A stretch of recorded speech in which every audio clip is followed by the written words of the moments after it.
خبر دیں گے آپ کو، ایران اور اسرائیل کے درمیان بڑھتی کشیدگی نے فضائی سفر پر گہرے اثرات مرتب کیے ہیں۔ دنیا بھر کی ایئر لائنز نے مشرق وسطی میں اپنے آپریشنز میں تبدیلیاں کر دیں۔ برطانیہ نے اپنی ایئر لائنز کو لبنان کی فضائی حدود استعمال نہ کرنے کی ہدایت کر دی۔ دیگر مختلف ایئر لائنز نے بھی بیروت اور تل ابیب کی پروازیں منسوخ کر دیں۔ مزید جانتے ہیں ڈان نیوز کے نمائندے سید وسیم سے۔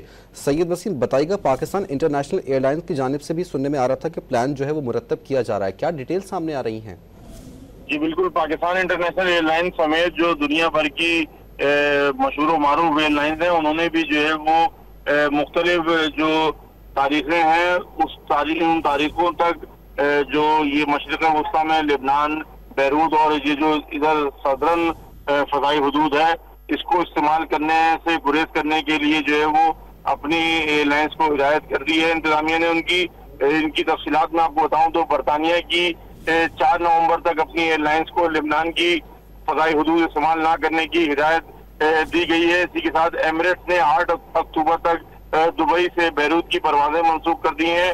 ایران ایئر نے آئندہ نوٹس تک بیروت کی تمام فلائٹ کینسل کر دی ہیں۔ فلائٹ دبئی نے 7 اکتوبر تک، اور جو جرمن ایئر لائن لفٹھانسا ہے اس نے 31 اکتوبر تک جو ہے وہ تل ابیب کی فلائٹ کو جو ہے وہ تعطل کی توسیع دے دی ہے۔ اسی کے ساتھ ساتھ جو دیگر ایئر لائنز ہیں ان کی جانب سے بھی جو ہے وہ اسی طریقے سے مختلف تاریخیں طے کر لی گئی ہیں۔ آئندہ جو تاریخیں ہیں ان تاریخوں تک یہ فلائٹ جو ہے وہ ان رینج کے اندر پرواز نہیں کریں گی۔ بہت شکریہ آپ کا۔